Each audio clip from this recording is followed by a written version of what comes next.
Good morning, everybody. Good morning, good morning. Shabbat Shalom. Hi, everyone. So glad to be with all of you this morning. Hey.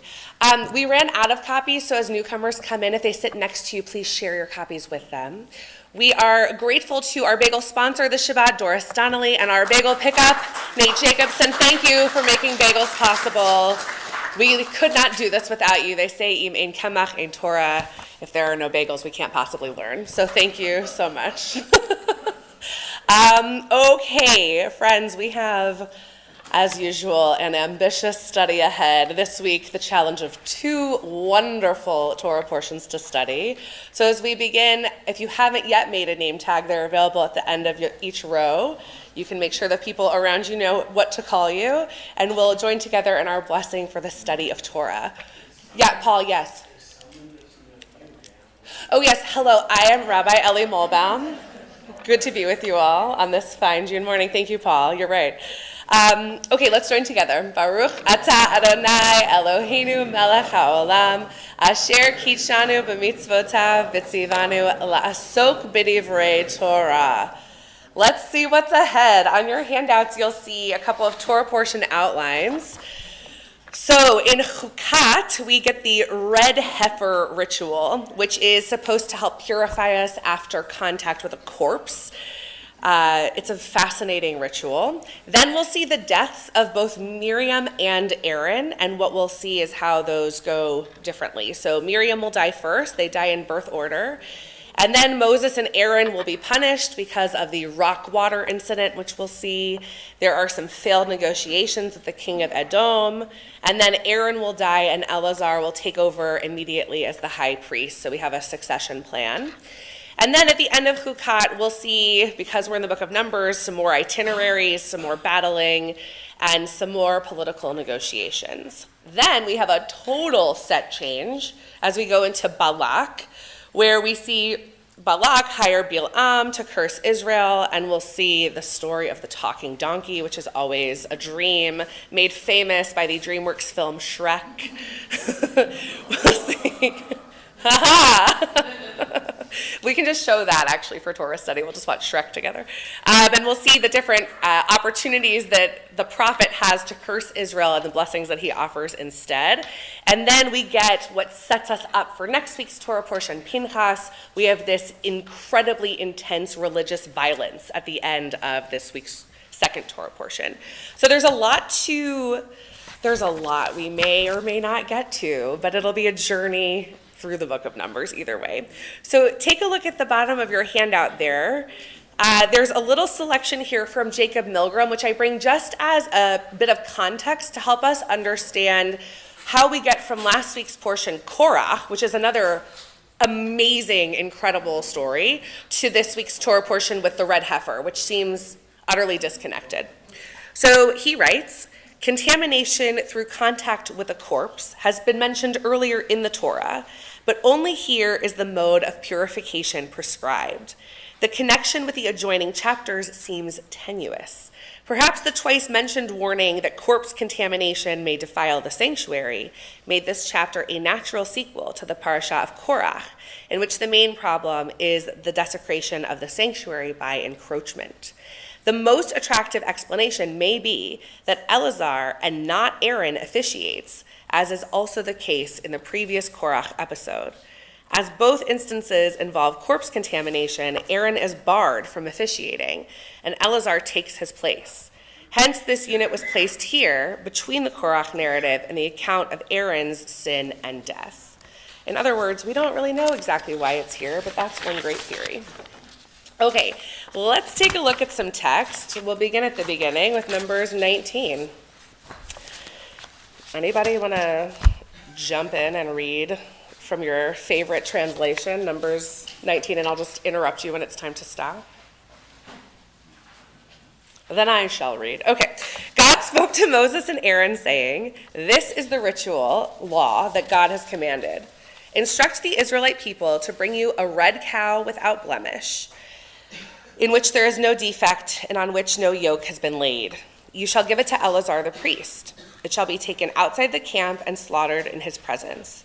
Eleazar the priest shall take some of its blood with his finger and sprinkle it 7 times toward the front of the tent of meeting.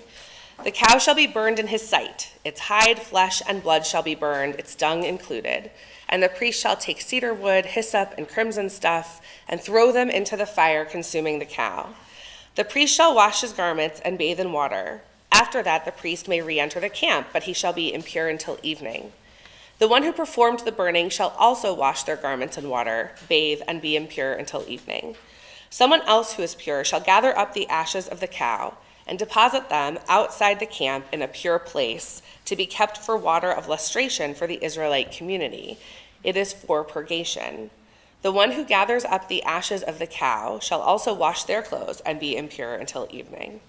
This shall be a permanent law for the Israelites and for the strangers who reside among them. Anyone who touches the corpse of any human being shall be impure for 7 days. They shall undergo cleansing with the ashes on the 3rd day and on the 7th day, and then be pure. If they fail to undergo cleansing on the 3rd and 7 days, they shall not be pure. Whoever touches the corpse, the body of a person who has died, and does not undergo cleansing, defiles God's tabernacle. That person shall be cut off from Israel. Since the water of lustration was not dashed on them, they remain impure. Their impurity is still upon them. I'll pause there. In many ways, this looks like a normal Levitical ritual. We have a procedure for how we're going to sacrifice an animal, what we're going to do with its blood, how far, what extent it will be burned. And the whole point of this is you cannot come in contact with a corpse and then just go about your business. There is something transformational about contact with someone who has died, and then with all of the people who are in contact with the materials for this ritual. There are these different stages of purity and impurity. Paul? When did the practice come about of making sure the body was honored in recent death as Like to have the guard? Yeah. So I don't know exactly when it started, but it feels like it's one of our older practices to have, we don't leave a corpse unattended, right? We don't leave the body unattended. I don't know if it comes from the early rabbinic period. I'm not sure exactly when, but that's an old practice of ours. Yeah. But obviously, let's retroject it onto this. So if somebody were kind of the guard of the person that is found dead, that person remains in ritual impurity until such time that they do this ritual, right? And if they don't do it, they are cut off from the Israelites. That's not something that we just throw around in biblical law. The cutting off of a person from the community is not a reversible thing. So if they are cut off, then there's not a procedure really for them to become fully integrated again as they once were.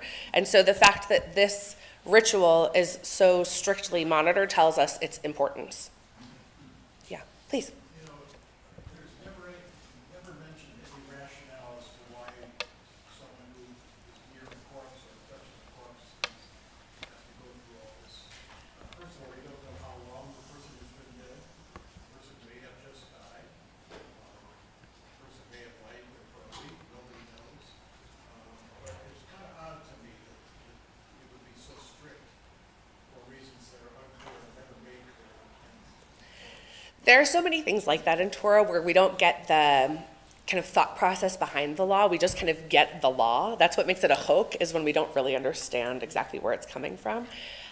We could imagine, though, based on the other passages of priestly law, there's 2 different pieces. One is contagion, or a kind of like proto-understanding of contagion.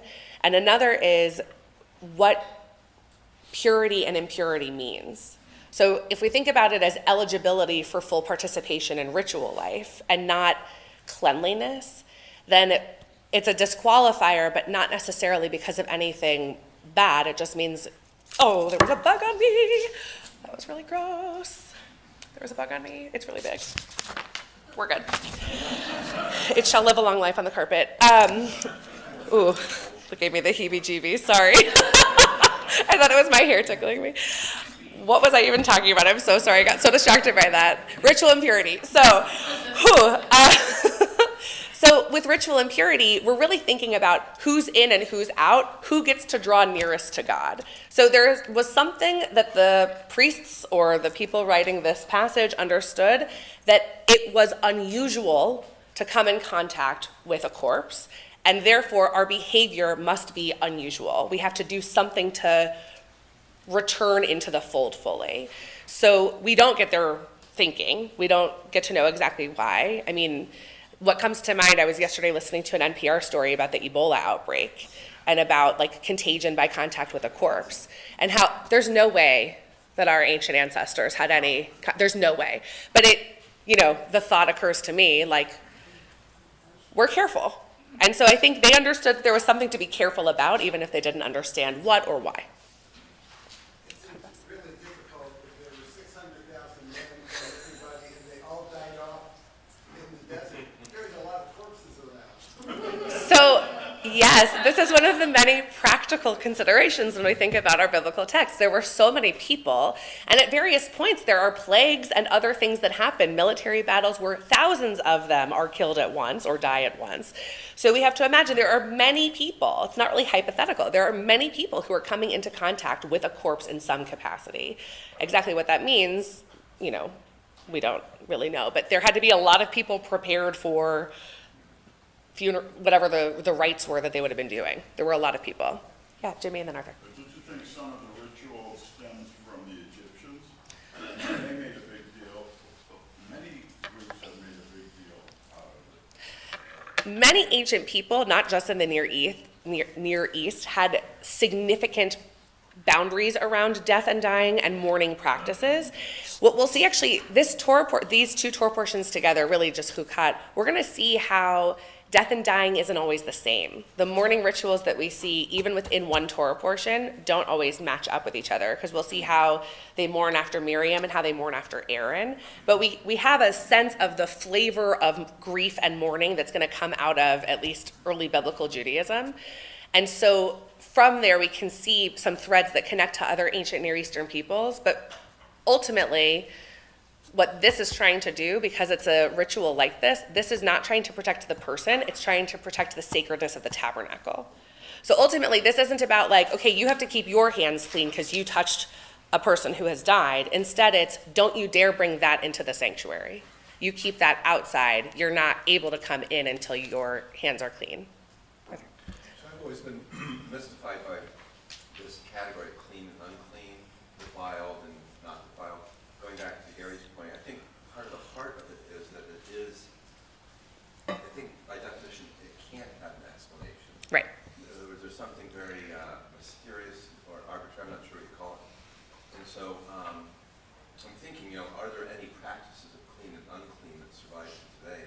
Closest I can come is kashrut, where there's nothing good or evil about clean and unclean. It's different than good and bad. I don't think there's any stricture, like people work at a funeral home aren't cut off. They don't go through any ritual after they do their work. So this whole structure seems to vanish Well, I think it has its echoes in hand-washing rituals. after you go to the grave. Because it's not clean and unclean, it's pure and impure. So like, kashrut isn't clean. No. There's nothing clean about the way an animal is slaughtered, right? A kosher butcher is no cleaner than a non-kosher butcher. But there's a cadence of purity and impurity. It's a sanctioned kind of slaughter. So I think the hand-washing ritual, like you'll see at a Jewish cemetery or in a funeral home, there's a hand-washing station for when you are about to cross the border. When you leave the threshold, you can wash your hands. And I think that hand-washing ritual has its echoes here. And the other comment is, we're in modern times, sort of modern times, medieval times, now we think of excommunication for moral failure. Mm-hmm. Like you're cut off from the community if you do something egregious, evil, Yeah. in the eyes of the community. But here you're cut off, and there's no evil involved. Well, it's failure to participate. Yeah, it's just, like you wouldn't cut someone off for violating kashrut today, though. No, but there are we could actually do a study of all of the times in the Torah where somebody's cut off, and it's an interesting hodgepodge of things that get somebody excommunicated. In this case, it's failure to participate in this particular ritual, which I think, emphasizes to us how important, at least for the people making this ritual, it was. Steve? I'm trying to get into sort of the theological imagination of those biblical people. There's many mentions of choose life. So a person who has died, in some way, God's protection has been withdrawn. You don't necessarily say that they did anything bad. It's not necessarily a punishment, but no longer is God sustaining their life. Okay. So I'm trying to get at to why touching a corpse is, in their imagination, challenging and causing impurity, because in some sense that person is no longer receiving God's protection. It's a really interesting kind of thought process. I don't know. I think it's a beautiful mystery because we won't know for sure. But I think, the idea that we can encounter an experience that somehow changes us, even in a way that we don't see, I think is an interesting concept here. So this ritual happens to be about a corpse, but there are other things that we encounter that change us. And, you think about like when Moses comes, did anyone notice the new Moses in the comments? Okay, so that Moses is an interesting Moses because that Moses has horns. Because the word for, it's back on the thing. Like the biggest, juiciest ant. Moses has horns because the word for horn and the word for ray become confused in translation. And so the biblical story, the way we read it, is that when Moses comes back down with revelation, there are kind of rays of light emerging. He's so bright, his face, his countenance is so bright that they can't handle looking at him. And so that in translation turns into horns, which is how we get to so many lovely passages of anti-Semitism, but also artwork where Jews are depicted, especially Moses, with these rays coming out of his head. And so, I forget where I started this, Steve. It was a fun journey, though, to Moses in the lobby. I'm so sorry. Paul, help me. Give an paradox between death and life. Right, Life is ever growing and death is decaying. right. And, I don't know how quickly someone was buried in those days, much like your discussion today. I don't know. Right. But it is great. But the fact is that even after a few hours, the dead body begins to go bad. Well, so, Smells and there's right. it bloats and there's flies. All sorts of things that happen, So yes. that in and of itself is a negative connotation. Who wants to be around that? Well, right, and it's not even, because our tradition has led us to, somebody needs to be with that, right? Somebody needs to be keeping guard and making sure that the dignity of that body remains intact. And so something that's why I think it's not about clean and unclean. I think it's that it's transformational. That's my theory, but I don't know, Jordan. I think it's also separation. As Joe Okay. said, the cult of the dead was prevalent, especially in Egypt. Sure. And mummies or anything else. And a number of cultures have this worshipful cult. And I think it was partly to separate the Israelites from that kind of non-monotheistic service. So really, it's a way of differentiating. Like, we are not like those who do that. We're separating ourselves from that. That makes a lot of sense, too. Take a look at Vivian, yeah. I'm focused on one word here. Which one? Bone in verse 16. Verse 16. Did we read that far? Somebody who's out in the field, probably plowing or something, encounters a bone. And that's enough. Something dry and really old. We're not talking about something rotting. No. Something long gone. Yep. Long gone. So, but they're just impure for 7 days. Yeah. So, That's what else does this do? It helps, when you think about law in the Torah. A lot of it is about society, but a lot of it is also about paying attention. So if you are someone who's observing every single one of these commandments as it's given, if we are Joe Schmo Israelite and we are hearing the words from God delivered by Moses, and this is what it tells us, what this requires is vigilance and attention. We have to pay attention to what we're encountering around us. So it is a way of calling the Israelites into deep presence with the world around them.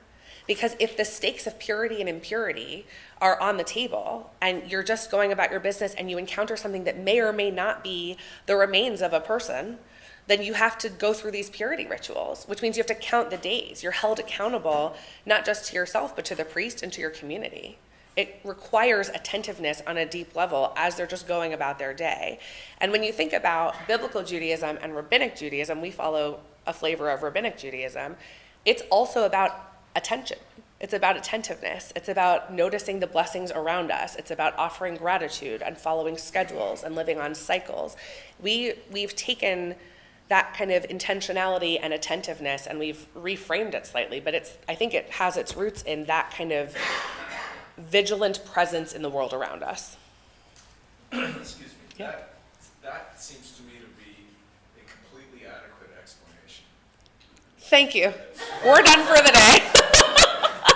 Well, just think about it. You know, I don't remember who it was, somebody said that the purpose of all the commandments is to get us to stop and pay attention in our lives and realize that we're living in God's world and not in our own world of minutia and obligations and things like that. And this strikes me as a way of reminding us that we're alive. Mm-hmm.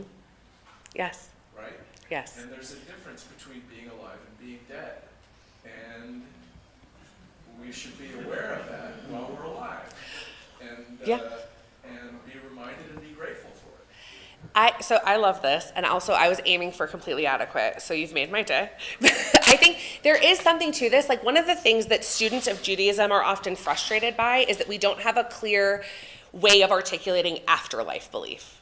They'll say, like, what do Jews believe about the afterlife? And I'm like, okay, well, here's the shelf in my office with several options. We don't know. We have lots of great ideas. We don't have a clear, this is exactly what happens in afterlife, because they're not worried about it. They're focused on life, right? Our sages are focused on this moment right now. That's an amazing worldview. I'm biased, obviously, but that's an amazing worldview because we don't know.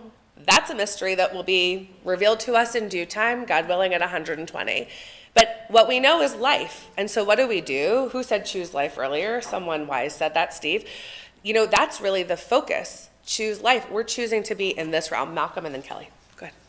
You partly answered the question I was already going to ask. Okay. Which was the concept of a distinction between the body and the soul. And does our soul, live on in the memory of the living? According to the writer of this passage, or according to kind of Judaism writ large? So the question, if you didn't hear, was about the difference between body and soul. We could spend 3 hours on that, but I think the idea here, actually related to what I was saying, I think is they're not worried about soul right now. Like, their focus, and this is, it's a Levitical passage, so they're not going to be involved in many of the kind of flowery things that we might want them to be involved in, but they're not focused on the soul, they're focused on sanctity. They're focused on preservation of boundary for sacred space and interaction with God. As a Jewish people, do we care deeply about the soul? Of course. Do we have different ideas about what the soul is, where it inhabits us, and what happens after we die? I think if we pulled this room, we'd have a lot of very interesting perspectives on what the soul is and means and where it goes when someone dies. Which would be a very interesting conversation for us to have. But I think the idea here is they are not worried about it. They just want it to be a sanctuary. Kelly and then Lou. Just building on some of those points, it also makes me think about when do you usually encounter a corpse? When somebody has died. And so there is some aspect of emotional utility to the ritual because I think often, when people encounter death, it can cause this sort of existential questioning that may make you not in an appropriate emotional space to then enter the tabernacle. Right. Or to engage with God or the community. Nice. And so obviously that's like not explicitly said here, but I do think that there are emotional utilities to rituals that help you sort of process or work through some encounter you've had. I love this framing. The idea that first of all, it takes time. There's a 3-day section and a 7-day section, which I have a text on in a second. So it takes time to reframe. And then it also gives the person who's done the encounter a chance to kind of have an emotional healing before re-entering the sacred space. Beautiful. Lou. The Torah says that upon leaving Egypt, they took the remains of Joseph to be buried in the promised land. Mm-hmm. So, I mean, I could see Jacob. Jacob was before Sinai, so we didn't know better. But we're at Sinai now, and you got all these things here, and you got these remains of Joseph. Is there any reconciliation in literature? Say, hey, you're not, you should be just getting rid of Joseph's remains, because now it makes us impure. So there's a lot about Joseph's transportation, let's say. So Joseph, there are promises and oaths made to Joseph, and then generations later, the promises are fulfilled. Joseph is an odd case because Joseph had a foot in Egypt and a foot among the Israelites, right? Like he really, similar to Moses, was kind of in both households. So we see different mourning practices there. The way that Joseph is cared for is really in the Egyptian style, and then he gets the kind of Israelites redo. It's hard because the patriarchal narratives handle death a little bit differently, and the generations work a little bit differently than they do by the time we get to Numbers. So there are lots of texts about the relocation of Joseph's bones and what that means, but I think for our purposes here, those people would have had to burn a red heifer in its entirety and wash themselves with its ashes before they could re-enter into the camp. So whoever was schlepping would have had to do, had the laws been given in a different order, would have had to do this ritual. Even though by that point, he is just bones, right? Yeah, he's gonna come up later. Look at page 2 at the top of the page, a little text here on the 3rd day. So in verse 11, we read, they shall undergo cleansing with the ashes on the 3rd day and on the 7th day and then be pure. So this text, this also comes from Jacob Milgram. He says that the severity of the impurity is diminished by the initial sprinkling on the 3rd day is still reflected in the mourning customs of Judaism. On the 3rd day of the week of mourning of Shiva, the prohibitions are reduced. In Moed Katan 27b, we find 3 for weeping and 7 for lamenting, and 30 to refrain from cutting the hair and donning pressed clothes. Hereafter, the Holy One says, you are not more compassionate toward him, the departed, than I. So basically, don't spend your whole life in the same intense grief of the first 3 days of Shiva. God is going to handle it after Shloshim. Now, of course, we know that's not really how it feels in real life. But the idea that the first few days are the most intensive, the most difficult, in this case, dedicated to weeping. And then the rest of Shiva goes to lamenting, that there are these kind of arcs of grief that we experience. And so that kind of 3-day and 7-day has its roots here in this ritual and in other purity rituals where we have that distinction. I'm just curious, what is the 10-day period today? The 10-day Are period? you saying 3 plus? No, it's not 3 plus 7. It's 3 and then 7, like to the end of 7. It's 4 more days. It's Shiva still. So it's not 10 days. It's the first 3 days and then the first I see. 7 total. Yeah. Okay. So let's move to Numbers 20.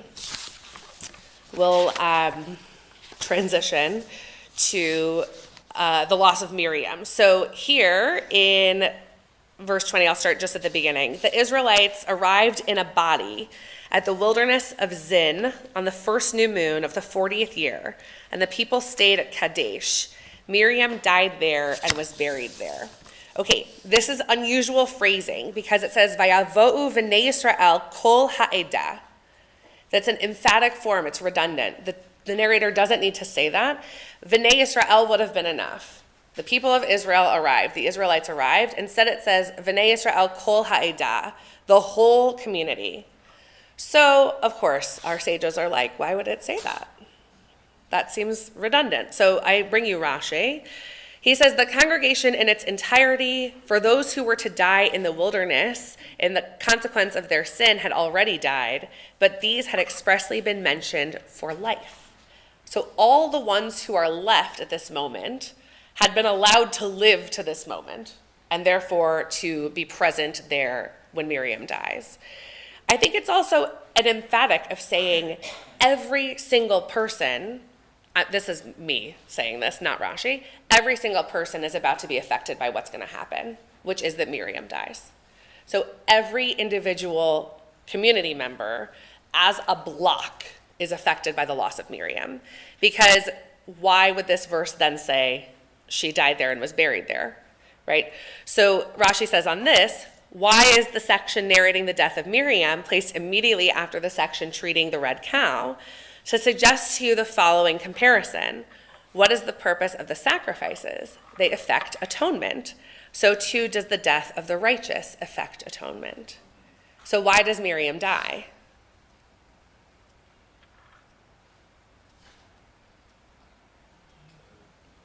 Well, my reaction is versus, when Aaron dies, Moses dies, it's not anyone dies, there's a whole narrative around the death. Two words. I mean, the whole story of Miriam's death is just 2 words. She was buried. And in Hebrew, it's 2 words. Yeah. So I think, to me, what's striking is how little is said. Yes, that's striking to me too. We're gonna get there. But if we follow this text that Rashi teaches us from Moed Katan, she dies for the sake of the atonement of the people. And because it was so emphatic at the beginning, meaning every individual Israelite was there, she dies for the atonement of all the people. So then she's a sacrifice. And then she's not bewailed. She's not mourned the way that Aaron and Moses are mourned. And that's a tension for us in the text. Take a look here in the handout. I have a few texts here that are going to come from Elise Goldstein.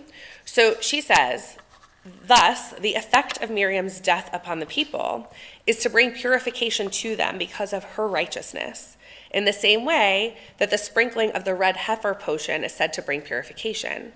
What is interesting, however, is that despite Miriam's righteousness and her important status in the community, there is no explicit mention of the community's mourning for her. Later in the portion, when Aaron dies, his death and the community's subsequent mourning for him are distinctly described, and here are those verses. Moses stripped Aaron of his vestments and put them on his son Eleazar, and Aaron died there on the summit of the mountain. When Moses and Eleazar came down from the mountain, the whole community knew that Aaron had breathed his last. All the house of Israel bewailed Aaron for 30 days. So instead of mourning, Elise Goldstein says, what follows the notation of Miriam's death is the people's cry against Moses and Aaron because there is no water. So she picks back up at verse 2. So we had just read Miriam died there and was buried there. The community was without water, and they joined against Moses and Aaron. The people quarreled with Moses, saying, if only we had perished with our brothers when our brothers perished at the insistence of God. Why have you brought God's congregation into this wilderness for us and our beasts to die there? Why did you make us leave Egypt to bring us to this wretched place, a place with no grain or figs or vines or pomegranates? There is not even water to drink.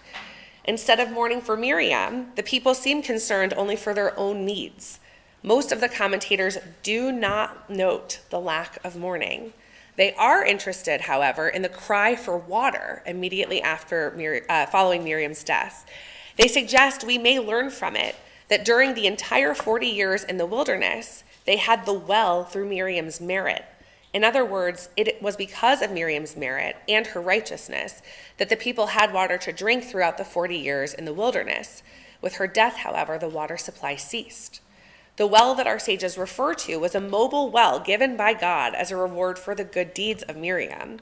Miriam's well accompanied the Israelites throughout the 40-year journey in the desert, providing for them a plentiful supply of fresh water wherever they went.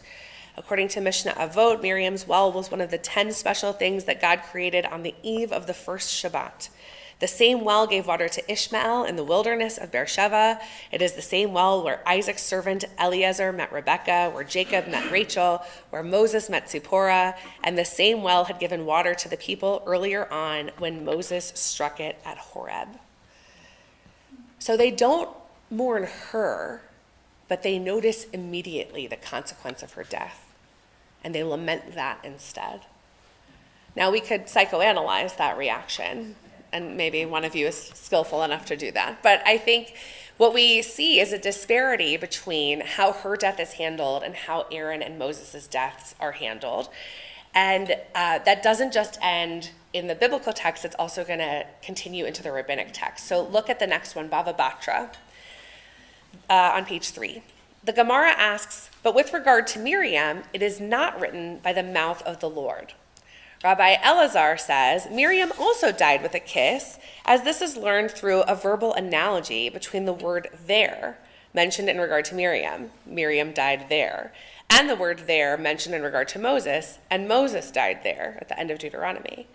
And for what reason is by the mouth of the Lord not stated with regard to her? It is unseemly to mention death by a kiss with regard to a woman. Oh, those sweet, sweet rabbis. So if you'll indulge me in one quick Harry Potter reference, this is not the Dementor's kiss. This is the opposite of that. So in this case, we know the story. There's this, I feel like we get a little shortchanged because the very end of the Torah doesn't get its own Shabbat of learning. We do it so quick at Simchat Torah. We read the last couple of chapters and then we're out the door. There's so much to draw from the death of Moses. It is one of the most tender passages of Torah. It's so beautiful. And we see this moment where God basically, the same way that our lives are breathed into us, kind of gives Moses' last breath, and then we are taught that he kind of like dies by the mouth of God. So it's like the life's breath returns to the Creator at the end of Moses' life, which, we can have lots of different feelings about that, but it's a powerful image at the very least. And we don't see that for Miriam. And so the sages are like, no, it happened. That is the same, don't worry, same tender exit for Miriam. It just would not be okay for us to say, because she was a woman, that God had kissed her. This tells us more about what the rabbis are thinking about themselves, really, than about God or Miriam. But I think it's an interesting idea that they're like, no, she did. She did have the same tender exit. She was accompanied and close to God at the end. Are we satisfied by that? Any reactions to that? Anybody want to say anything? Yeah. Well, the whole thing was written patriarchal, so I don't see the big surprise. It's not a surprise. To me, the surprise is that they say, oh no, she did have the same kiss. That's the surprise. Because the Torah doesn't say that. That's the rabbis putting that on. And so it's a little gift from the rabbis, maybe.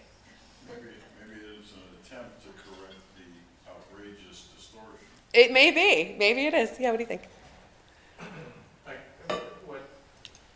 What sort of radiates to me is, once again, the people's ingratitude. Ah, yes. Right? Yes. In other words, they don't say, oh, Miriam sustained us with water all this time, and we failed to notice it, but now we see. Right. It's not what they said. No, they're What like, they said is, why "Where's even our take us water? out of Egypt? We Where's would have our been better water?" there. Yeah, exactly. We're thirsty. Yeah. So once again, Mm-hmm. they're being taught a lesson and they're failing to see it. It's one of the, we talk about sometimes about reading Bible as literature. And if we think about the book of Numbers, we're kind of at the point where we're like, come on, guys, enough already. learn a little something. Change your framing a little bit. Show a little gratitude. Stop fetching. But it's, that's not what happens. Jonathan, and then I'm coming your way. Just I think a lot about this still now. But so Adam, God, it says the text says God breathes into Adam, right? But it sounds like it could be a kiss. For sure. Yeah, but then Moses, dies with a kiss. That's right. Is there any off your head? Well, it's connect actually to Malcolm's question about soul. So the word, this is like a beautiful thing about Hebrew. I love so much about Hebrew. One of the things I love about Hebrew is that you can change a vowel and it changes the whole word, but then they become like cousin words. So the word for soul is neshama, but the word for breath is nishima. And so it's as if your soul is breathed into you each day. And we have liturgy that reflects that. So yes, it is, I think, connected. And the fact that we go from the first human being to the death of Moses and it kind of bookends so beautifully is a brilliant connection. It really speaks to the power of breath. Yeah. One of the things that always amazes me is the fact that these people are saying, you took us out of Egypt, and they were not taken out of Egypt. They were born in the wilderness. Okay, this, I think, speaks to the power of storytelling, because they feel the memories of the generation before them as if it is their own memory. And this is what the rabbis want for all of us, by the way, with the Exodus narrative. That's why we're supposed to teach at the Seder. We're supposed to see ourselves as if we, as individual people today, had been taken out of Egypt. It speaks to how powerful those stories were shared in the community. And look at us here. Here we are, how many thousands of years later, sharing the same story. So I think it really speaks to that, just what it's like to hear those memories and how powerful it is it's as if their souls were transformed just by hearing the stories. Right. Nice noticing. Wasn't Miriam given leprosy? So Yes. does that have anything to do With this? yeah. I don't know. I don't think so. So do you mean with like the shortness of her, like the story around her death? So I don't think so, because I think actually the leprosy story seems to teach us more about Moses than about her. And I don't think it's connected. But that is a really interesting scene, isn't it? Where she's punished and then healed. And what's interesting there, by the way, as a counter scene, they wait for her. So when somebody has leprosy, the camp can either move on without them or they can wait for them, right? And if, in Numbers, we're schlepping all through the wilderness, we're going station to station. In her case, when Miriam is recovering, they wait until she's healed before they move on. So that shows us that likely they did grieve for her. We just don't have the story written in Torah. Okay.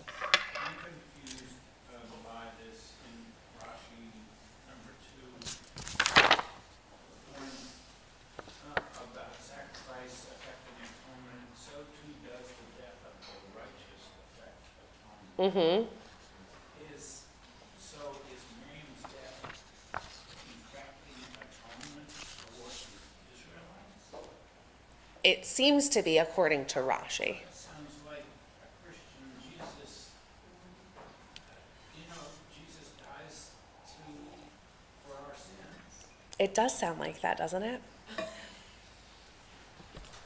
It does sound like that. Now, what's interesting is Miriam doesn't become the focal point of the religious practice after this moment, and our relationship with sin is very different, right? Our doctrine around sinning is very different than what becomes Christian dogma.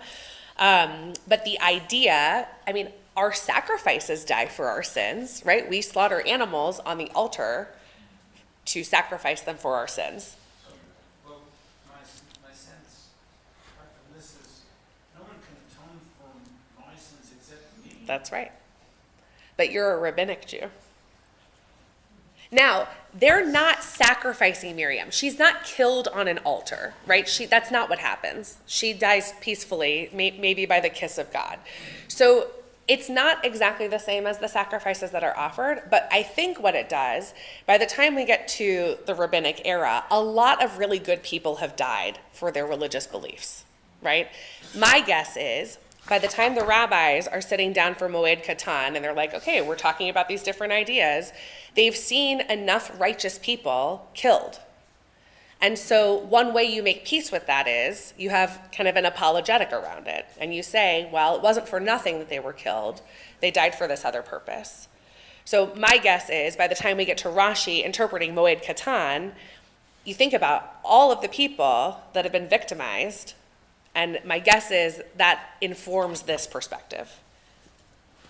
Yeah, Sonia. I think there's also a possibility that all of these things we're saying about this line here that she died as atonement for our sins, and she died nicely with the kiss from God, but we just didn't say it, and the well, when they all of a sudden are talking about water, that has to do with her too. I do think it's possible that these are all just rabbis trying to justify the fact that she was shortchanged, and that whoever Shortchanged. wrote this, it's possible didn't care enough and just Miriam died. Moving on. She was a woman, she wasn't important, who knows, but there's all these thoughts about justifying why that is, and I do think it's possible that they just didn't bother and moved along. Well, and what it does actually, because they just move along, is it gives us a great entry point for Midrash, because it's like a partially written story. So really, like, if you wanted to do some creative writing, the death of Miriam is a beautiful place to do it, because it doesn't give us anything. So you can just fill in the blanks. I'm coming your way and then your way. I'm seeing the difference between the mourning of Miriam and mourning of Moses and Aaron as very different, because Moses and Aaron were responsible for the rituals and the laws and laying those down. Miriam was responsible for people's lives, just as a woman is responsible for her family's life in many ways. I think They were fearful. I mean, yeah, we still have the laws and everything Yep. else, but do we have life? Right. We don't have water. Carol, it's a brilliant point. I think it's death of a caregiver leads to panic, right? She has been the literal sustenance with her well for the generation. She's gone, what are we going to do? It's instant fear. How do you fill the void left by the death of a caregiver? That's a great point. David. At this point, I was sort of used to talking about how the text is very patriarchal and women aren't important. And I think this is a place where there's an exception to it. Because why does the text mention the death of Miriam? Miriam didn't have a specific job like Aaron did. So the community didn't necessarily have a disruption of their structure, of their order, because of her death. They didn't have to mention her at all, but they did. The text, and if you look through the book, you look at who gets mentioned when they die. It's a list of people. It's not that long, and the people who are mentioned are all significant people. And even though the text doesn't give Miriam a specific job, it makes the point that she died, and therefore that she was significant. And then I do not believe it's a coincidence that they immediately talk about how there's no water and that people rebel. So I think this is a place where it's not just the rabbis are making up an excuse for why Miriam is important. They are noticing that the text is telling us in some way that she was. Yeah, I think it's very possible. I think one of the things it does too, by mentioning her here, is it gives us the satisfaction of knowing the cause of death for all three siblings in one Torah portion. Now, obviously, the Torah is not written in Torah portions. That comes later, that it gets divided. But it is very satisfying as a reader of Scripture that this Torah portion, we see the death of Miriam, the death of Aaron, and we learn why Moses is not going to go into the Promised Land. It's going to happen in this portion. So I think there's also another linkage to Miriam at the beginning of the Moses story, when he's discovered, when he's planted. Where is he? He's in the water. Yeah, it's brilliant. She's very good. Miriam as a character is very good. Yeah. And I was gonna say that also, but not only is there a connection with Miriam and water on her death and on the beginning, but also at the sea. For The sure. son of Miriam.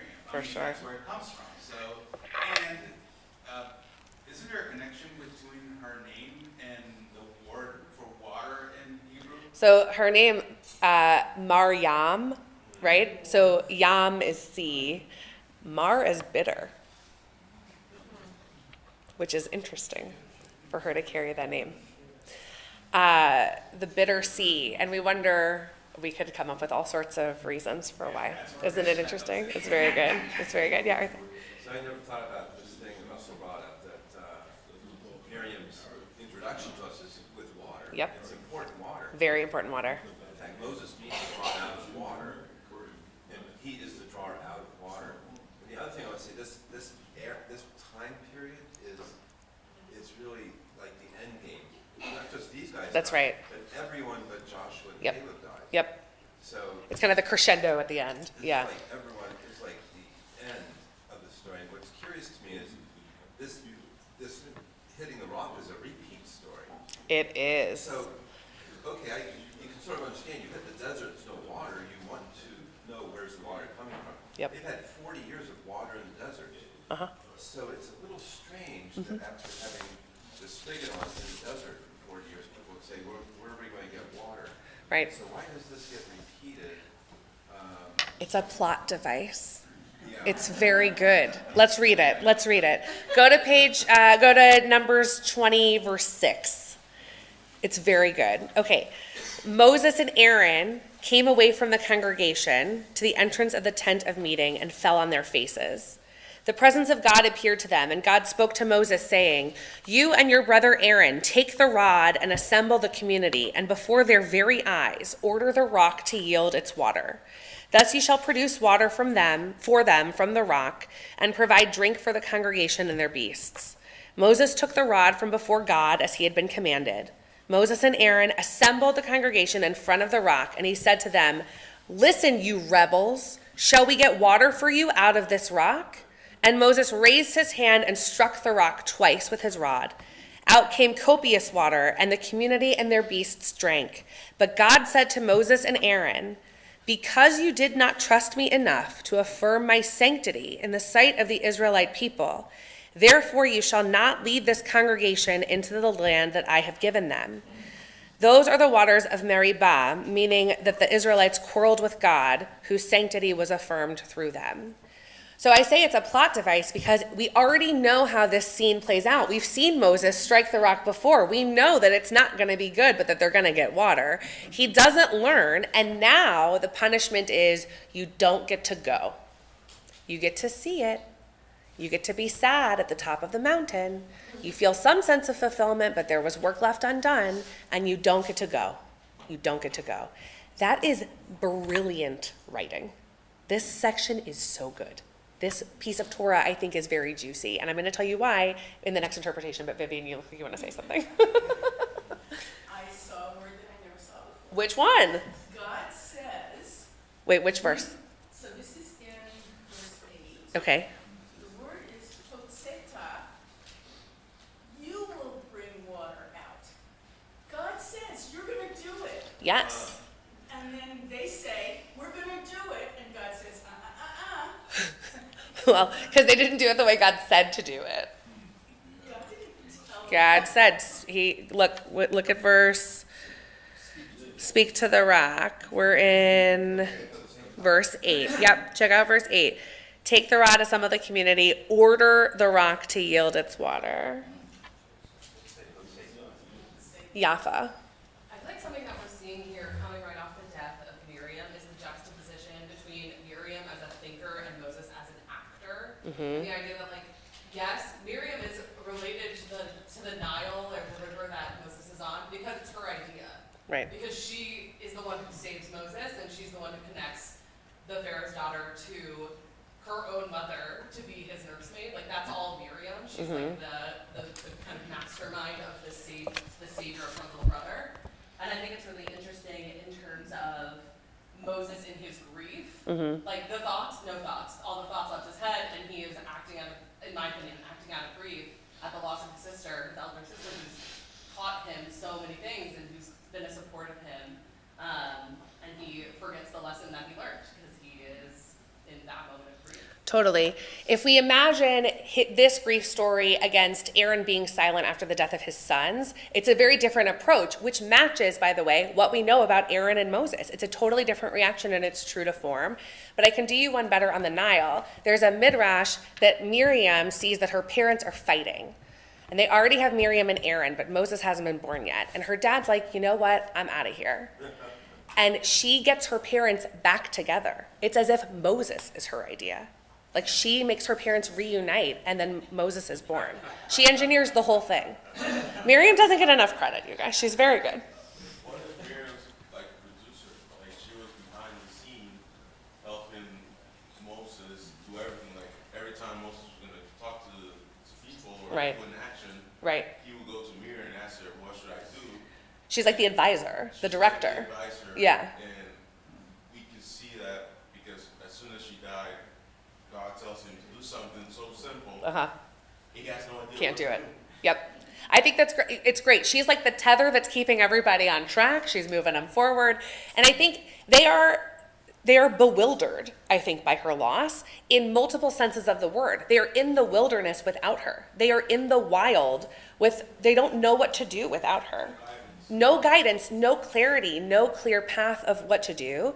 And so he's mad, he's grieving, he's angry, and he vents some of that frustration out, and it has dire consequences for him. Hey, Jimmy. I've thought about this passage a lot because it's now, but all week. And I was thinking that the striking the rock is just an excuse we use. Really, the fact that Moses didn't get into the promised land, I think is a metaphor. None of us get to where we're trying to go. We get to see, thank God, where our children are going, and we hope it comes out good. Yep. But we can't get there, and that's because we're mortal.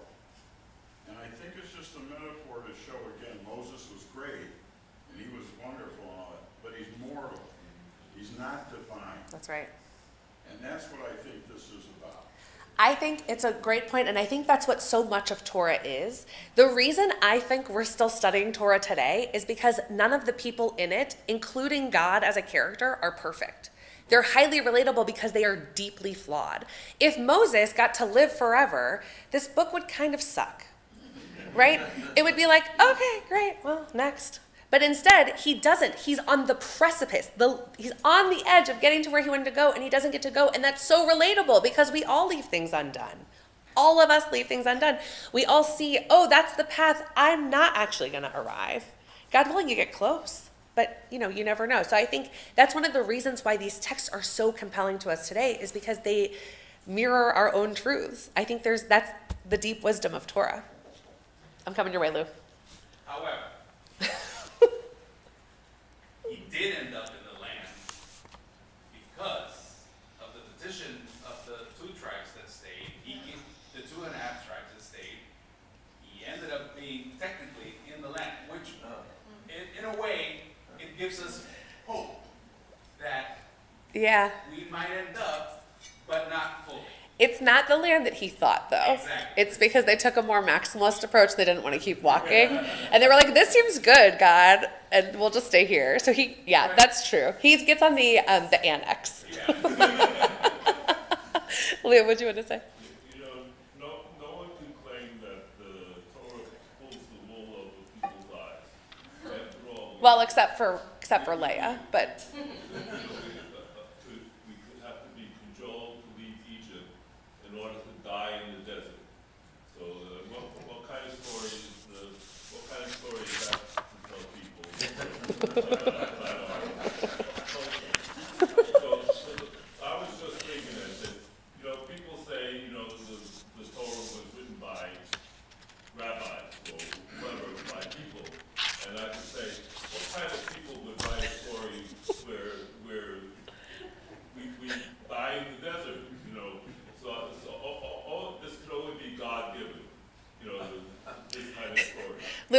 heard that argument before, but I like it.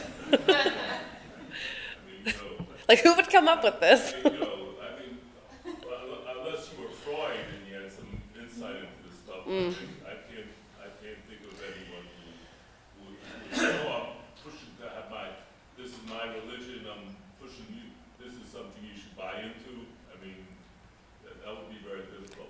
I think maybe that's why we don't proselytize. It's a hard sell. All right, let's move a little bit along. Go to page, we're on page 4. We're going to have a little Zornberg here, because, you know, I got to bring you some Aviva Zornberg. So she's going to cite Rashi. So we'll look at that first. Look at Rashi on Numbers 20, the second one, where it says to sanctify me. Do you see where we are at the bottom of page 4? Rashi says, for had you spoken to the rock, and it had brought forth water, I, God, would have been sanctified before the whole congregation. For they would have said, what is the case with this rock, which cannot speak and cannot hear and needs no maintenance? It fulfills the bidding of the omnipresent God. How much more should we do so? So basically, if the rock can listen to God, surely we, as the Israelites, should follow God. So she's gonna have that in her mind with her piece here. Rashi's scenario of sanctification is intriguing. The rock's obedience to God's words would have produced a thoughtful response in the people, who would have seen themselves in the place of the rock. By an imaginative act of projective identification, they would have come to recognize the power of God's word in their own vulnerable and dependent lives. Their own human situation would have been illuminated by the miracle of the rock. The purpose of the exercise was the impact it would have on the people's eyes. Failing to speak, hitting the rock, Moses misses the point. The imaginative process is short-circuited. The double blow of the rod induces no self-reflection in the people. Put differently, Moses cheats God out of the magic trick, and so they don't get to bear witness to the miracle that would have left them in awe. And so it was like, you know, Moses steals God's thunder, and therefore no promised land. Sonia? I kind of get it, but at the same time, like, it would have been a miracle if a rock produced water and just spoke to it, but it's not a miracle if a rock produced water. Okay. Yes. Are there just rocks full of water in the wilderness that they're just able to do this with? Exactly. It is still a miracle, right? It's still, how can there be water in the rock? But I think that's the point. It's still a miracle, but it's two things. One is Moses stole his thunder, so to speak. For sure. And the other is the people are incapable of seeing the miracle because they're too busy watching Moses. Also, think about the tone. I know I read it a certain way, but he says, listen up, you rebels. Should I get you water from this rock? He's not like, okay, guys, we're really sad. There's no well. I'm having my own big feelings. I'm going to take care of this for us. He's like, you guys are terrible. Should I help you? Like, he's mad, which, by the way, this tracks with Moses. There are many times, and especially in the book of Numbers, where we could read his tone of voice, again, it's all written, but we could read his tone of voice as being highly agitated by the Hebrews. He is tired of leading them a certain way. They're not listening to him. They're fetching about the cucumbers. All they want is meat. We have the whole manna narrative. Like, he's mad at them. But here he's also mad at God. So I think also God probably understands that this is an act of anger also against God. So how much the more so? Okay, we have a lot of hands. I'll just go this way. So Arthur, Kelly, Steve, David. So I really like Jim's comment, because if you think about justice, in the balance of justice, Okay. put the virtues of Moses on one side. Sure. Mount Sinai, the exit, I mean, He's on good. and on. He's good. Versus he struck the rock the wrong way. The balance I know. just goes. It's not as satisfying. So even if you accept Zornberg's point and blow this up, it doesn't balance out his virtues. No, I think that's true. So I think Jim's point really is powerful, because it's sort of shocking the degree of punishment for this level of crime, especially the balance of his virtues. Yes. And I do think the point is trying to be made. It's the drama here is even someone this great. Yep. Is limited. I think our sages pick up on that same discomfort of, like, it doesn't seem to match. So then I think they go through their own rabbinic gymnastics to try and justify how actually it was so bad for him to use the rod to strike the rock. They make it even I think they try to justify it because it also doesn't make sense to them. To me, it's sort of like Moses isn't mentioned at all in the Haggadah. There's an Right. effort to prevent him from becoming divine. Mhm. It takes an effort to strip him of divinity. Well, he's the closest to God that any of us have ever been, There's right? a great danger with him of being of Mhm. apotheosis. I mean, Elijah gets there, Well, Elijah's a whole other. but not Moses. No. I mean, they take a lot of effort to make sure he doesn't have an apotheosis. Right, you're right. Kelly? I mean, in a similar vein, I think that it's not just that he strikes the rock. They say, listen, you rebels, shall we get water for you out of this rock? We being Moses and Aaron, not God. Right. So this whole, like, saying that, basically like, should I get you water? Then striking it makes it seem like Moses is producing water, not God. Right. Whereas speaking to the rock and having the water come forth is like, obviously Moses is not doing anything physical. Right. To, like, make this happen. It reminds me of the tension between Moses and Aaron and then the Pharaoh's magicians. So early on, we see that the magicians are able to match trick for trick, miracle for miracle, but they're doing magic. They're not doing miracles. And so in this case, it's as if Moses is one of those magicians who's stealing the miracle from God, kind of like play acting. Steve? Sort of picking up on that point, magicians and others do things and striking things. God's signature is he speaks things into existence. Exactly. And so God was very Exactly. explicit. Talk to the rock. Yep. So people would know it was God. Yep. It wasn't humans fooling That's right. other humans. We have a God who talks. That is the thing that sets our creation narrative apart from all the other ancient Near Eastern narratives, is that our God speaks existence into being.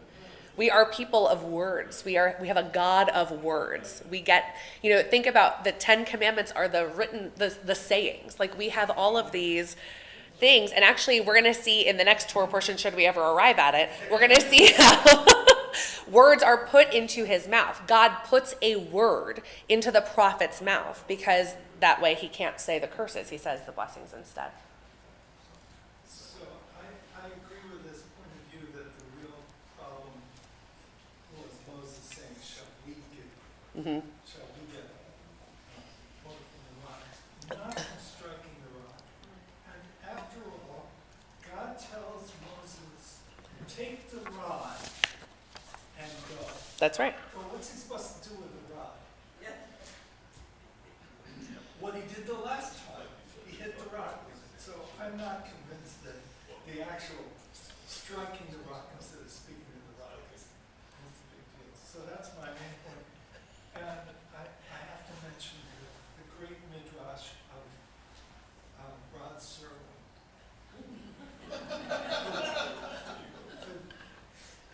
So this had a real impact on me when I saw it. It's an episode of The Twilight Zone that was made many, many years ago. The big midrash about this story. And I just want to mention it because you can find it on YouTube if you actually want to see it. Rod Serling wrote a story called On Thursday We Leave for Home. And in this story, the main character is a man who has kept a community alive on a barren asteroid for a very long time. The science fiction version of a modern day wilderness, he's kept them alive, and they follow him. They follow his advice because he's the one who really knows what to do. And then the rescue ship comes and lands on the asteroid, and everybody's supposed to get on the ship and leave. And the people now are no longer listening to this leader. And he is sort of at sea. Suddenly, his reason for existence is no longer there. It's really a devastating story. And I think I've always taken from that the idea that Moses would not have been happy had he gone on to the promised land.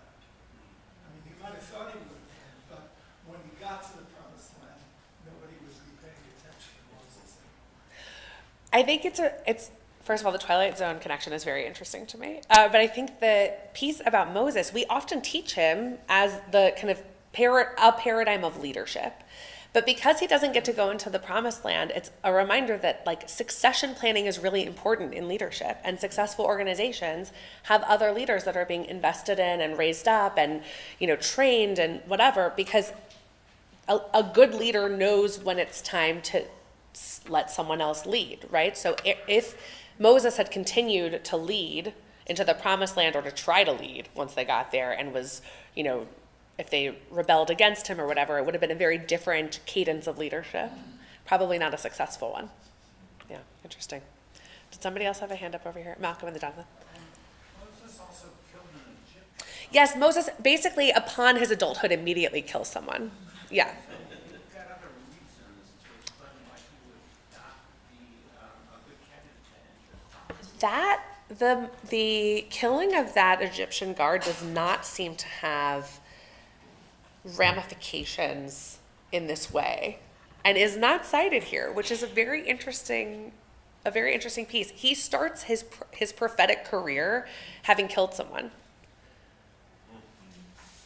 That's basically Moses is a baby, and then it says many years later, Moses kills an Egyptian guard. I mean, that's basically the first thing we learn about him. And that's why, by the way, he goes and spends some time with Jethro and walks Jethro's flock over to the burning bush. That's how the whole thing starts. Very interesting. He has a deeply flawed origin story, which reminds us that we all have potential, I guess. That's a tricky piece, though.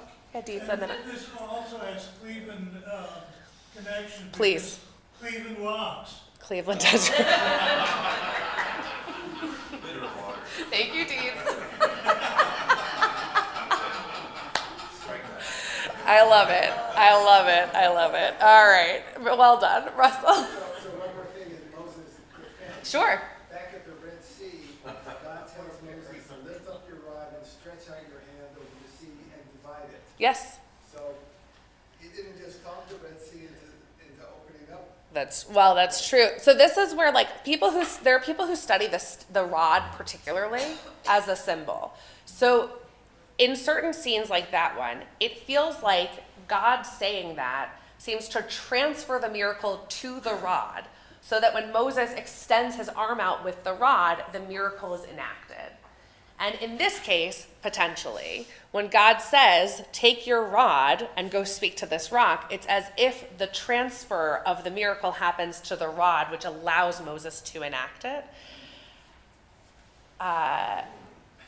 Some might call that a magic wand. I'll leave that to you to decide. Please. Just super quick, it's interesting because when the baby is in the basket, the Torah says people see a baby crying, you don't hear the baby crying. I think a lot of rabbis think it's unique. Right. You're not hearing this baby cry. And then when Moses strikes down, Wait, we can't hear.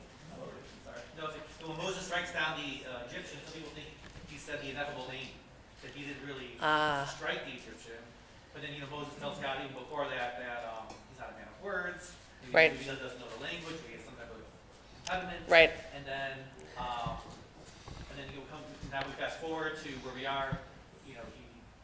We're not at the barn yet. He's not a man of words yet. Right. But again, he's striking. He's always striking, not using his words. Right. As we tell our children. Right, use your words, exactly. Well, it's interesting. I mean, it's one of the reasons why the relationship between God and Moses is so interesting, because God is a God of words, but Moses is a man of impaired speech. And so you have I guess you could say that they balance each other out in some way, or they're, a good complement to each other, but it's interesting to have a prophet. I mean, Moses as a character is very interesting in general, but to have a prophet who is of some sort of speech impediment is a really fascinating thing. By the way, Miriam is also called a prophet. We haven't said that yet today, but Miriam is also a prophet. Please. I see it as more of the difference between a physical act and a verbal act. Right.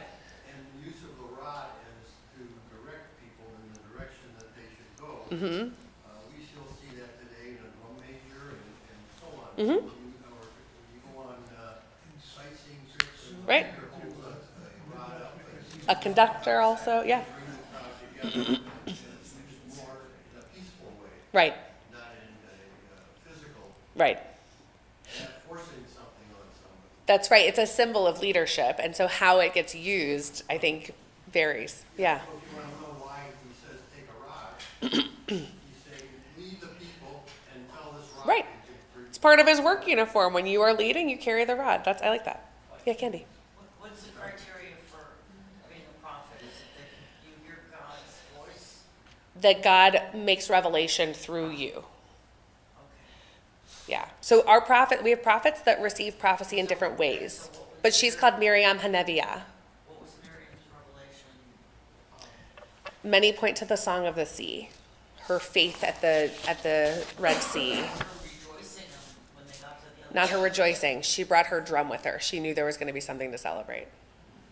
She came ready. That's powerful. She came ready. Okay. Let's take a vote. Who wants to get a second of Balak, or who wants to stay on Chukat? Balak over here, hands up. Okay, we're going to move to Balak. That was fine. All right, we'll skip Aaron. I have things to say about Shloshim, which we'll skip. Okay. Skip to Numbers 22. We're back in the Chumash. Let's meet our next character. A few minutes on Balak. Hang on. There's just so much to learn, you all. So many good verses for us to dive into. Okay. We are on chapter 22, which we'll begin with verse 2. This is where Balak begins. Balak, son of Tzipor, saw all that Israel had done to the Amorites. Moab was alarmed because that people was so numerous. Moab dreaded the Israelites, and Moab said to the elders of Midian, "Now this horde will lick clean all that is about us as an ox licks up the grass of the field." This xenophobia has clear echoes in what the Pharaoh says before the Exodus.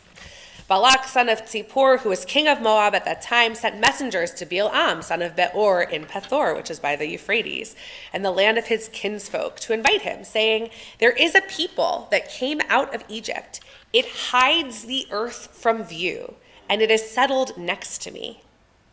It hides the earth from view. Can you imagine being so populous? "Come then, put a curse upon this people for me, since they are too numerous for me. Perhaps I can thus defeat them and drive them out of the land. For I know that whomever you bless is blessed indeed, and whomever you curse is cursed." The elders of Moab and the elders of Midian, versed in divination, sent out. They came to Balaam and gave him Balak's message. He said to them, "Spend the night here, and I shall reply to you as God may instruct me." So the Moabite dignitary stayed with Balaam. God came to Balaam and said, "What do these men want of you?" What an interesting question. Why is God asking him that? Balaam said to God, "Balak, son of Tzipor, king of Moab, sent me this message. Here is a people that came out of Egypt that hides the earth from view. Come now and curse them for me. Perhaps I can engage them in battle and drive them off." But God said to Balaam, "Do not go with them. You must not curse that people, for they are blessed." Balaam arose. Why does Balaam, by the way, have this relationship with God? Balaam arose in the morning and said to Balak's dignitaries, "Go back to your own country, for God will not let me go with you." The Moabite dignitaries left, and they came to Balak and said, "Balaam refused to come with us." Then Balak sent other dignitaries, more numerous and distinguished than the first. They came to Balaam and said to him, "Thus says Balak, son of Tzipor, please do not refuse to come to me. I will reward you richly, and I will do anything you ask of me. Only come and damn this people for me." Balaam replied to Balak's officials, "Though Balak were to give me his house full of silver and gold, I could not do anything big or little, contrary to the command of the eternal my God. So you too stay here overnight, and let me find out what else God might say to me." He is desperate. He does not have the military might nor the confidence to take on the Israelites who are encamped beside him. He needs somebody to come weaken their strength so that he can take over the land. Paul? Can you get back to the conversation? Why Balaam and God? And I'm more curious about why would God even talk to Balaam? We don't hear God talking to anyone outside of Israel. Every now and then we get a good one, but you're right. It is highly unusual. So what's up? Also, the name of the Torah portion is for a non-Jew. Yeah, theories? Make it even worse. Oh, good. How does Moses even find out about this whole situation? What does it have to do with Moses? Not yet. Yeah. Nothing yet. Yeah. Mhm. How do they know? How do they know? Arthur? I think the magic is a fairy tale. In the midst of all this death comes this sort of charming tale. I love this story. I don't love the other stories, but I love this one. I don't know what they had in mind to drop a fairy tale in the middle of all this. You know, even the names, Balaam and Balaam. Totally. It's like a fairy tale. So we have, if you think about the last several chapters of Torah, we have Korach, which is a great story, but a very violent story where the earth is swallowing people up and there's all sorts of rage within the community and they want to democratize the prophecy and the cousins want in on it and they're like, no. So we have the like power dynamic struggle there. Then we have the weird interlude with the red heifer, where we're like, okay, don't touch a corpse. Here's the way to purify yourself so you can be pure, fine. Then we have the death of Miriam. Then we have the death of Aaron. Then we have all the stuff happening with kings. We have this like military negotiation that happens at the end of Hukat. Then we have what seems like a fairy tale. So when we think about how they all get stitched together, it's comic relief. We have a talking donkey, right? Like it's bizarre. It's a farce. It's funny. It's a comedy. So in the midst of legal code and ritual life and death and dying and military conflict, we have something silly. That's really interesting to have, particularly at this stage of the Numbers journey. Now, not everybody is going to read it exactly like that, which is fine, but if we imagine for a moment that this is meant to be a little bit of comic relief that also bolsters our spirits, because what happens? God protects the Israelites. Right? He's not going to be able to curse them. God's going to protect them. So why does God get into Bilam's head? Why the connection? Perhaps it's that God understands there's this evil king that is xenophobic and wants to, have a genocide against the Israelites. And so God's like, I'm going to use my omnipotence for good today, and I'm going to go ahead and nip this one in the bud. Perhaps that's what's happening here. We don't really know, but it's a fun change of tone from what's been happening. It's a story of hope. There will be kings that will try to destroy you, and you know what? I'm not going to let them every time, says God. Sometimes I will help. At least this once I will help. It's an interesting story. Okay, let's read on a little bit more. Hang on. Where did I finish? 19?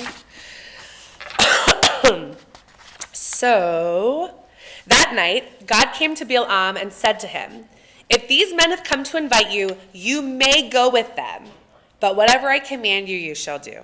When he arose in the morning, Bilam saddled his ass and departed with the Moabite dignitaries. But God was incensed at his going. Come on. So an angel of God placed himself in the way as an adversary. Now that's interesting. We have somebody blocking the way. Also, just to point out, when you see Satan in Hebrew, that's not the Satan of Christianity. Satan is an adversarial angel, not a demon. We have other demons. This isn't one of them. So here, Satan is the adversary.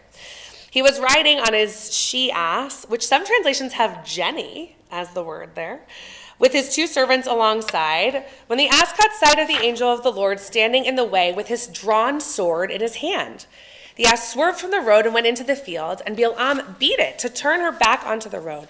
The angel of God then stationed himself in a lane between the vineyards with a fence on either side. The ass, seeing the angel of the Lord, pressed herself against the wall and squeezed Bilam's foot against the wall, so he beat her again. Once more the angel of the Lord moved forward and stationed himself on a spot so narrow there was no room to swerve right or left. When the ass now saw the angel of the Lord, she lay down under Bilam, and he was furious and beat the ass with his stick. Then God opened the ass's mouth, and she said to Bilam, "What have I done to you that you've beaten me these 3 times?" Bilam said to the ass, not, "Oh my God, you're talking," but "You have made a mockery of me. If I had a sword with me, I'd kill you." The ass said to Bilam, "Look, I am the ass you've been riding all day and all along until this day. Have I been in the habit of doing this to you?" And he answered, "No." Then God uncovered Bilam's eyes, and he saw the angel of the Lord standing in the way, his drawn sword in his hand. Thereupon he bowed right down to the ground. So this isn't the only time God has uncovered someone's eyes. We've already referenced the well that Hagar sees that helps her restore her hope. But here we have God uncovering Balaam's eyes. The angel of God said to him, "Why have you beaten your ass these 3 times? It is I who came out as an adversary, for the errand is obnoxious to me. And when the ass saw me, she shied away because of me those 3 times. If she had not shied away from me, you are the one I should have killed while sparing her." Balaam said to the angel of the Lord, "I have erred because I did not know that you were standing in my way. If you still disapprove, I will turn back." Like an ass.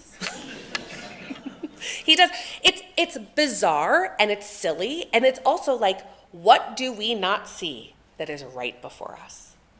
When we think about that vigilance and that attentiveness, it's the same thing in a different style, right? It's the same call to attention. What do you not see before you? There's an interesting parallel between the complaint that the Israelites are covering the face of the earth and Balaam's eyes being uncovered. That's right. There's a lot being covered and cloaked, right? There's a lot that's troublesome. Okay, so there's a lot here to talk about, but I'll just say this.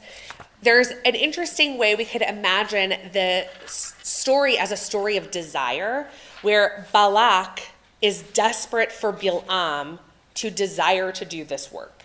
So take a look on page 5 of your handouts, and we'll look at this just briefly.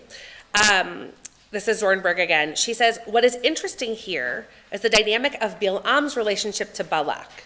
In Balaam's world of desire, of greed and arrogance, Balak is the one who desires Balaam's cooperation and is prepared to pay for it. Balaam, that is, desires Balak's desire. A relation is set up in which Balaam is apparently in control. He has what Balak, the king, wants. But such relations reverse easily because the master is dependent on the slave's desire. From the outset, though, the existential axis of desire is drawn between Balak and Balaam. Balak sends to call Balaam. He addresses him out of his need. It is his need that inspires, for instance, the imagery of terror that he addresses to the Midianite elders and to Balaam. Balaam, on his side, constantly addresses Balak. There's no moment when Balak is far from Balaam's sights. Even when he praises and blesses the Israelites later on, when God has Balaam well under God's control, he does so in the presence of Balak and against the grain of his desire for Balak's approval. Because he's reluctant. He doesn't want to say the things necessarily that God is saying to him. He is in tension the whole time, but he can't help but just say what God's letting him say. Okay. Then she talks about the evil eye of envy. Fine. Let's take a look at, which one do I want to do? Because we only have a minute left. Do I want to do God's mouthpiece? Just because it's related to what we did earlier. Skip ahead to page 6. Thinking about the davar, the thing. And I'm going to read you another verse that I didn't read to you yet from Numbers 23, which is, we'll look at verse 5 in particular. 4 and 5. God manifested God's self to Balaam, who said to God, I have set up 7 altars and offered a bull and a ram on each altar.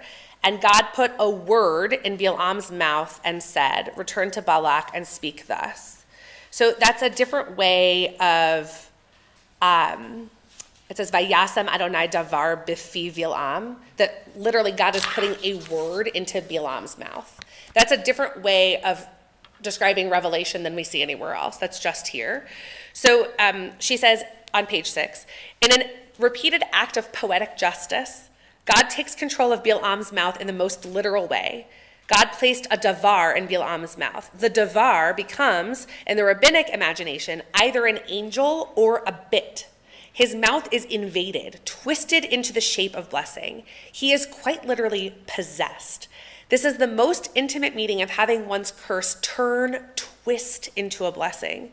This act of violence controls not only what comes out of his mouth, but like a bit in a horse's mouth, also his movements. And God said, return to Balak and so you shall speak. So God is literally possessing the mouth and body of this prophet. As Midrash Tanhuma puts it, he twisted his mouth and pricked it like one who drives a nail into a board, making the animal go wherever the rider wishes. The thing or word in Balaam's mouth reduces him to an object to be penetrated and mastered at will. If it is an angel who takes up residence in his mouth, editing and transforming his words, this expresses one level of reification. But of course, the bridal bit metaphor is considerably more horrifying. The effect is, as Sforno puts it, that Bilam's blessings become fully involuntary speech. I am not the speaker of my own words, he says.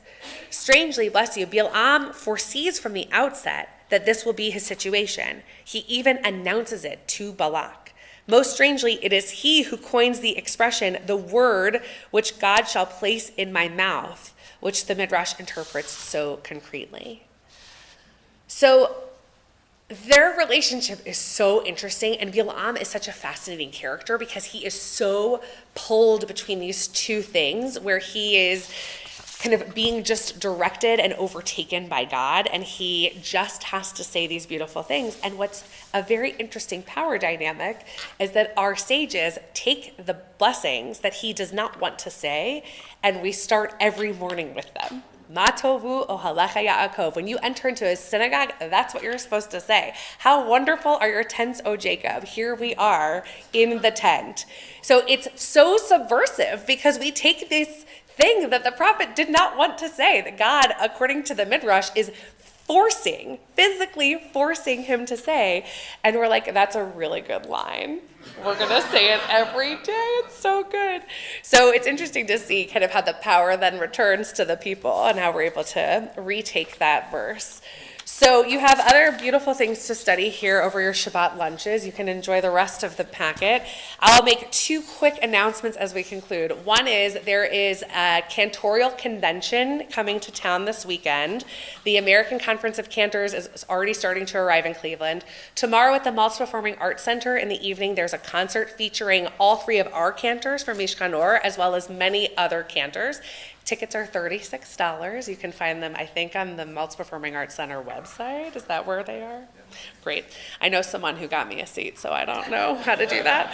And then next week, Saturday, Shabbat is 4th of July. So Torah study will be Zoom only with Rabbi Dadun, and we'll send around a link this week in the e-blast. So you can join her there. She'll be happy to see you online. Yes, a question? From all over North America. So we've got, I think, a couple Canadians coming too. And actually, I don't know. We have a colleague in London. I'm not sure if she's coming. But yeah, it's going to be great. Lots of cantors. Come see them. They're going to be wonderful. Anyway, thank you all. Shabbat Shalom. Good to study with you.